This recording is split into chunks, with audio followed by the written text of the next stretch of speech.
పూజా మందిరంలో ఫోటోలు ఉన్నాయనుకోండి, 1, 2 కాదండి, మొత్తం స్టోర్ రూమ్ లాగా ఒక 100 ఫోటోలు అక్కడ పెడతా.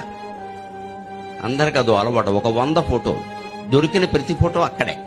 మనకి సెంటిమెంట్ ఏంటంటే ఫోటో వేరే బెడ్రూమ్ లో ఉండకూడదు, బాత్రూమ్ లో ఉండకూడదు, అంటే దేవుణ్ణి ఎక్కడ ఉండాలో ఎక్కడ ఉండకూడదో మనం నిర్ణయం చేసేస్తాం. అన్ని ఫోటోలు పూజా మందిరంలో పెట్టవలసిన అవసరం లేదండి. మొత్తం అన్ని పట్టుకెళ్ళి అక్కడ పెట్టడమును, చివరికి కడగలేక తొడవలేక అలా వదిలేయడం, బూజు పట్టేయడం. ఇప్పుడు పూజా మందిరం అయిందా, బూజు మందిరం అయిందా?